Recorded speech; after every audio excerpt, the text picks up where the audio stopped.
Hello, everyone, and welcome back to the Sideline Eye podcast. We're looking ahead to a big weekend of league action. It's Armagh against Tyrone on Saturday evening at the Box Athletic Grounds. I'm glad to be joined by Coney, and he's going to help me preview this game. And I suppose, Kyle, heading into this one, Armagh and Tyrone games, they're usually hard to predict and they're always exciting. But this one, it feels a wee bit different because although Armagh are Ireland champions, they're coming in off the back of a pretty bad loss to Galway, while Tyrone seem to be flying high. And I know we're talking about teams flying high and that it's only January, like there's a lot of time to be played. But two teams maybe contrasting sort of surroundings going into this game.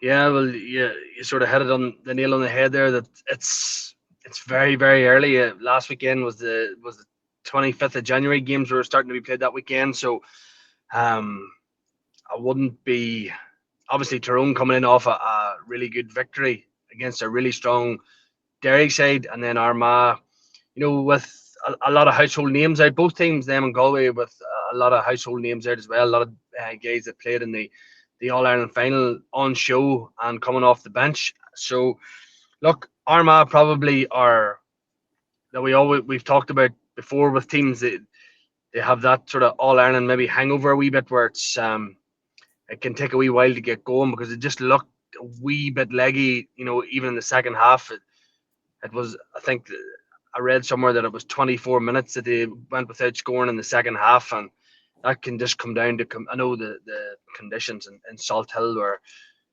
poor at the best of times, but with the coming off the back of a storm, it wouldn't have been great down there. So, and they're playing into the breeze in the second half, so that can take into the factor of the game as well. But it definitely looks as if there's just a wee bit of tiredness and a wee bit of lethargicness about the Armagh team. Just I know it's the first day out, but that's just how it looked coming across on the TV. And what about Tyrone then, Kyle? Just was talking to you offer there, and I was telling you, it just feels certainly from the outside, it just feels like there's a lot of momentum behind Tyrone, and last week's performance sort of solidified that because just with Malachy O'Rourke coming in, there's players coming back into the panel now. You're still waiting on the Ergel Kieran players, a few injured boys as well. So everything seems to be going good with Tyrone. Yeah, well, look, I think the first thing about Tyrone was nailing that appointment of Malachy O'Rourke. I think the players made no hesitations and no qualms about it. I heard Niall Morgan and talking before it was ever sort of announced that it was Malachy O'Rourke, that's who the players wanted.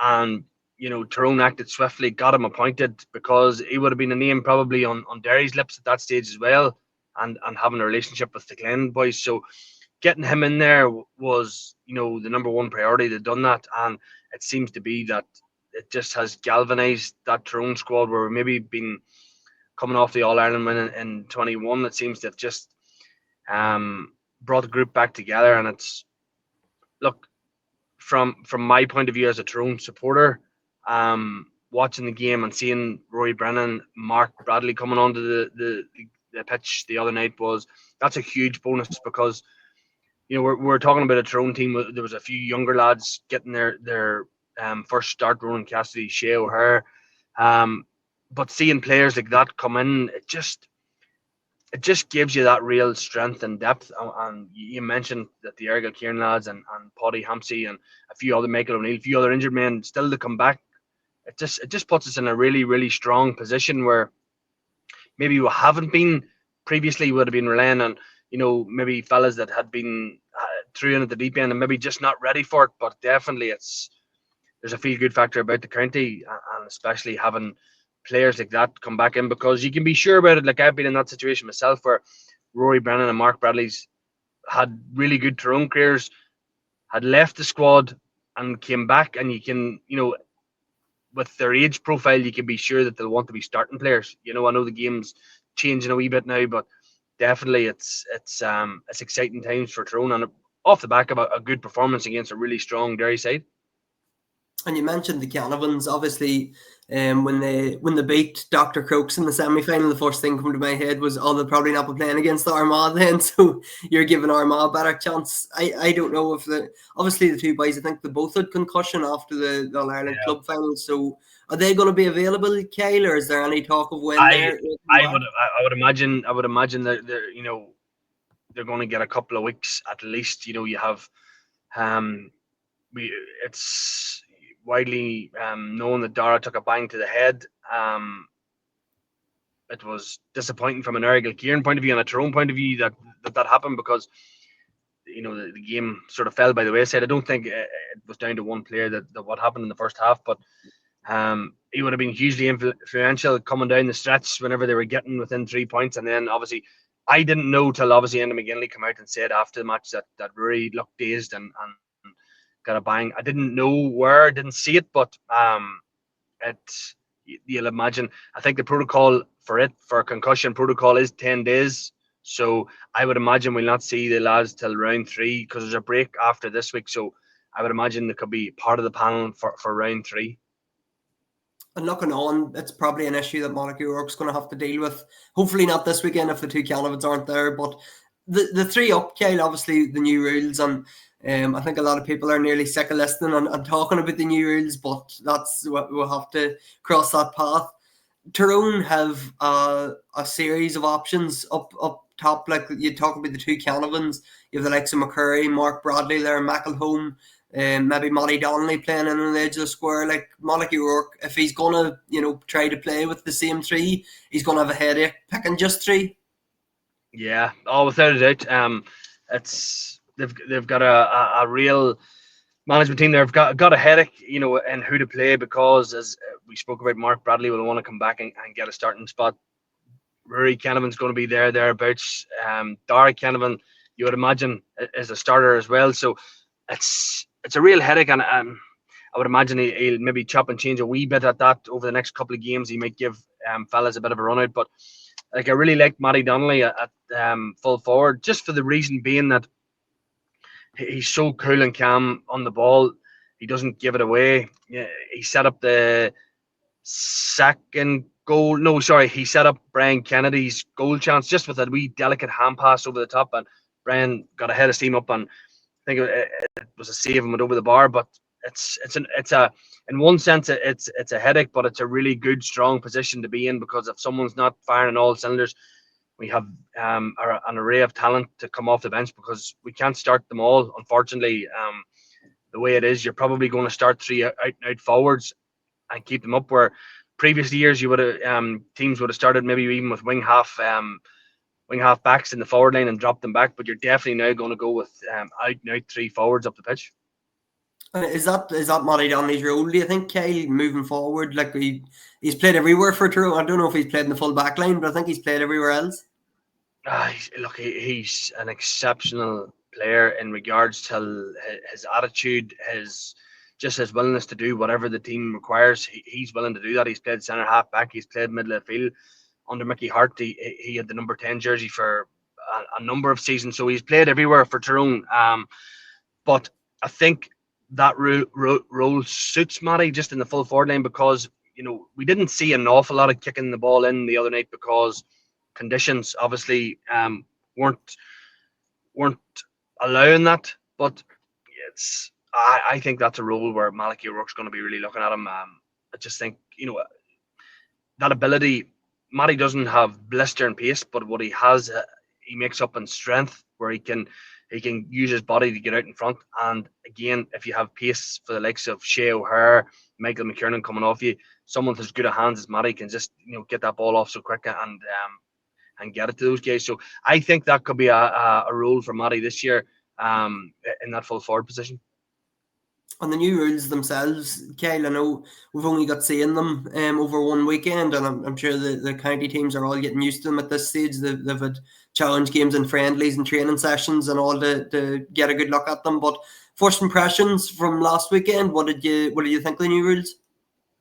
I absolutely love the new rules. I have been, just look, football has been, you see a lot of people talking about the Dr. Crooks and Argyle Kieran game. You're thinking everyone's going mental. Why do we need to change the rules? But how many games did we see like that throughout the course of the year?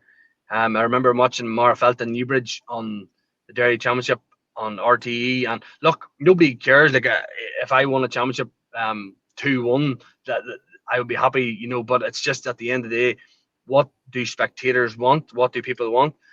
For number one, for the kick out rule, they want contests. They want, uh, they want long contested kickouts, and it automatically that gives you the best platform to attack is winning a long kickout rather than tipping one to the corner back, full back receiving it and giving back to the keeper, and 15 people retreating behind the ball. Then everything's a slow build up. So look, I'm all for the new rules because, in my opinion, football, we had too many dire games. We had too many games where it was, 9-8, and it was really hard watched. And like we've seen the scoring percentages on Division One. I think I seen a stat that they were up on an average 10 points from 2024 league games. That's exactly what we want. We want to see fast flowing football. But the Tyrone game was the game that I specifically watched at the weekend, and it was up and down. The solo and go was brilliant because, like, for example, it was the one that created Conor Glass's goal. So Derry player was fouled, fired the ball up to Conor Glass. He soloed, away he went, just started the attack again. Where previously a Tyrone player's standing across the front of that, maybe even letting on that it's his free kick, and that's all of a sudden wasting 15, 20 seconds, and Tyrone have dropped behind the ball. So look, I'm a full advocate for the new rules. Obviously, it's early. There's people saying that maybe we shouldn't be allowing the keepers up and stuff, but I'm all for the excitement. Whenever you see the jeopardy of the down and common game, what can happen if you are turned over? I think it makes a spectacle for the game. I would imagine, Kyle, everybody in Tyrone agrees with bringing the keeper up because you have the best in the business at it, Niall Morgan.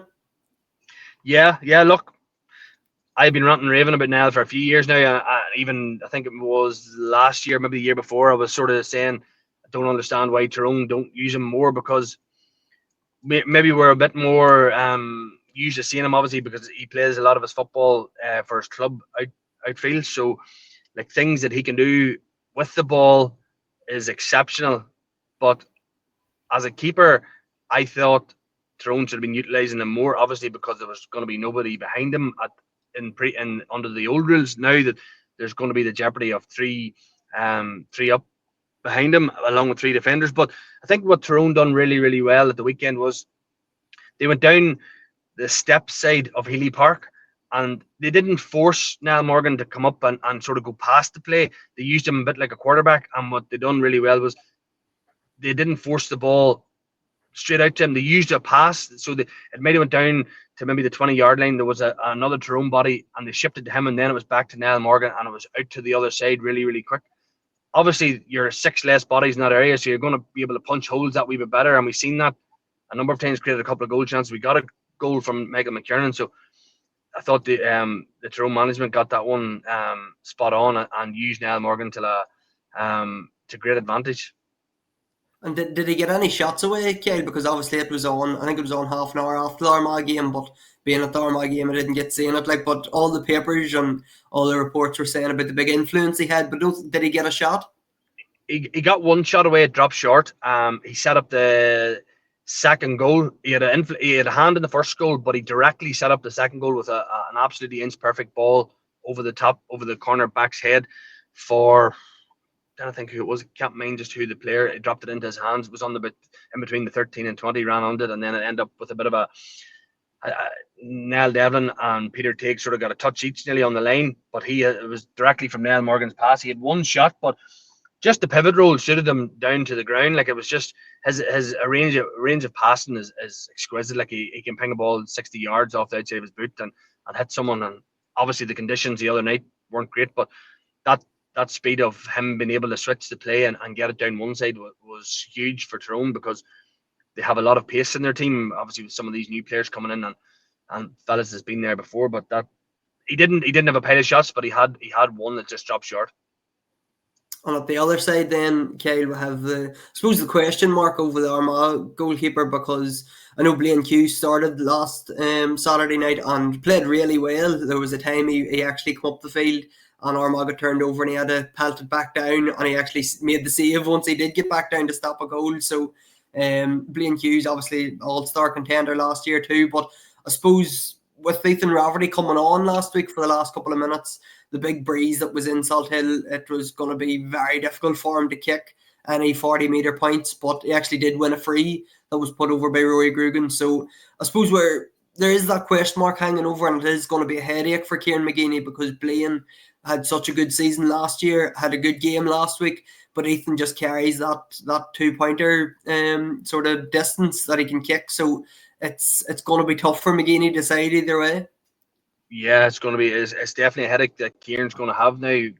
Even this weekend, I think I read the match report. I seen a bit of the Armagh game, but I read the match report, and it was 59 minutes when Ethan Rafferty came onto the pitch. So maybe there was something in his head thinking, I'm going to give Ethan a bit of a run here just to see how he fares and see what we create with it to see next weekend. But it's a headache that he's going to have. And from my point of view, in my opinion, I would think that Ethan Rafferty is going to get a start. And if he creates enough and if he has enough influence on the game, I think the jersey could be his to hold on to.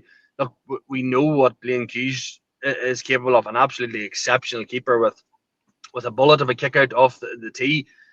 Probably from an Armagh point of view, probably disappointed last year that he didn't get an all-star, coming off the team that won the All-Ireland. But it's just with this new rule currently in at the minute, that 12v11, and with what Ethan has in his locker playing outfield for his club, it's just such a weapon to have, and I don't know why you wouldn't utilize that and use that to your advantage when you have someone like that. So it could be a battle of the goalkeepers this Saturday night over in Armagh, because Ethan Rafferty's, we've seen a couple of years ago what he can do, and obviously that was under the old rules, but now with sort of be creating that +1, I think it's going to be hugely beneficial for Armagh if he can get into the starting position in goals.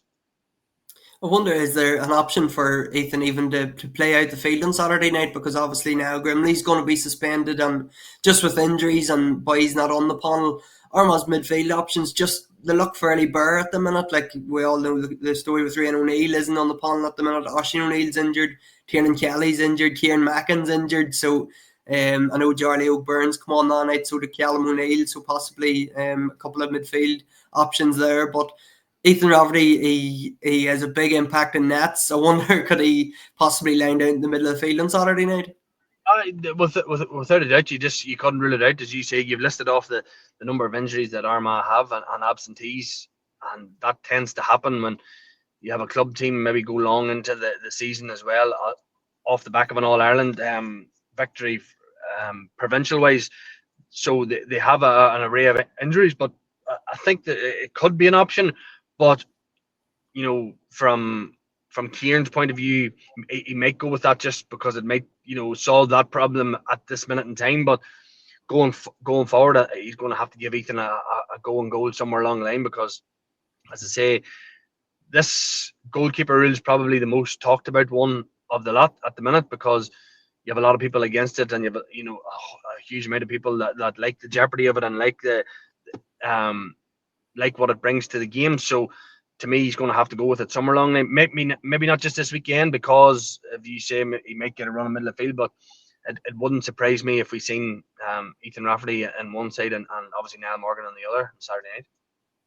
And is it going to come to the stage, Kyle, do you think, particularly with Niall Morgan, like it was Conor Gleeson was coming up from the Galway goal on Saturday and creating that +1, but it was obvious Armagh didn't seem too concerned about Conor Gleeson, certainly not concerned about him having a shot, so they were fit to maybe set off him a wee bit, but you can't really do that with Niall Morgan. So is it going to be a case that you're nearly sending maybe a wing half back or a wing half forward to go and man-mark Niall Morgan on Tyrone's attacks? Well, look, this is the beauty of these new enhancements that Jim Gavin kept referring to. But is it going to be that they're going someone who's influential? Even the likes of Rory Bregan, who kicked 6 points at the weekend. I know there was a couple of 2-2-pointer free kicks. He kicked 1 2-pointer from play. He was the third highest scorer, I think, across the divisions at the weekend, from nets. But what you could see happen is possibly the keeper in a slow attack, in an attack where it's not um, all guns blazing and moving up the pitch, where it's a bit more slow and methodical and go through the phases. You could possibly see the keeper come out a wee bit and pushing someone else on till, and sort of using it as a knock-on effect. You mightn't just see wing half back push straight out, but you might be able to see a corner back come out a wee bit and push someone else on if they're going zonally, and it might just push someone out closer till a keeper who is good, on the ball, as a Rory Beggan, Niall Morgan, or someone of that stature. But there's going to be a lot of tactical innovation going on over the next number of weeks, and how to prevent someone so influential in the game, because I say it's new to everyone. It's new to players, obviously. It's new to fans. It's new to media people. So it's just going to be exciting to see what happens on Saturday night. How Armagh go about trying to stop Nell, because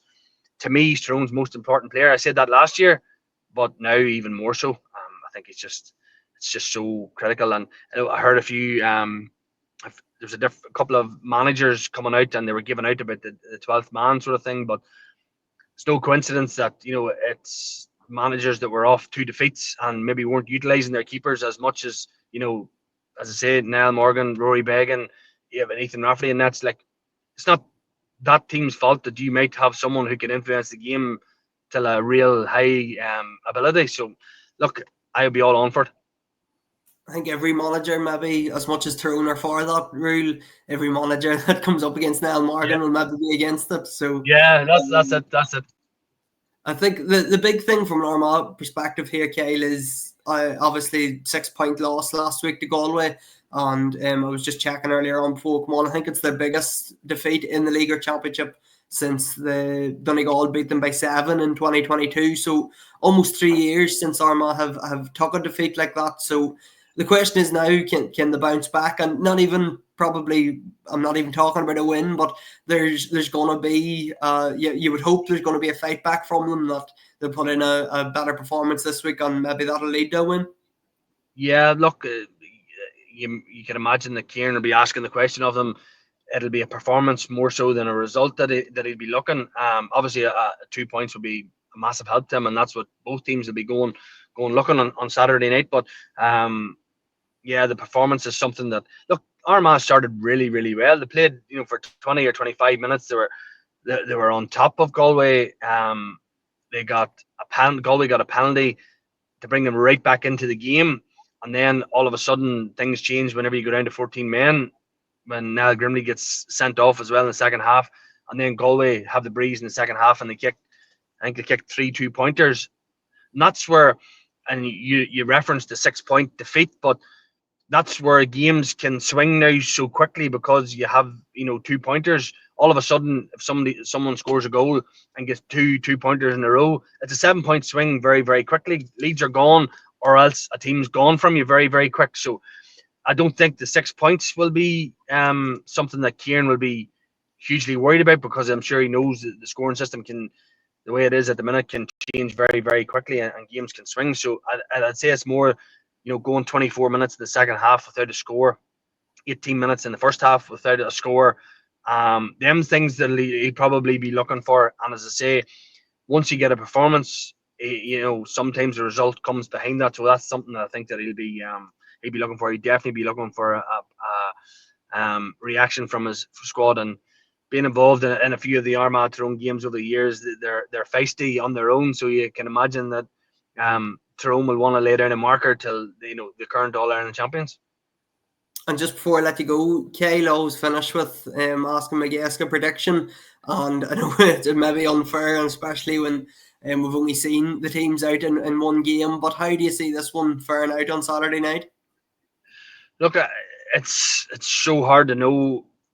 Obviously, one team's coming off a defeat, and the other team's with a huge bit of momentum, coming off a really good win and playing so well, and bedding in a few debutants along the way, and a few lads coming off the bench as well. But I would think, just the momentum that Tyrone have might see them scrape the win in Armagh on Saturday night. I know that it's a great place for a match, and you can be sure that the athletic grounds will be rocking on Saturday night. You'd imagine it'll be close till I know it's on TV, I think, so I still would imagine, all things being said and done, there'll be close to a sellout crowd in the athletic grounds on Saturday night. But I just think maybe the way that Tyrone are hitting the league and the way they're targeting it this year, I think Tyrone might just have too much at this minute in time for Armagh.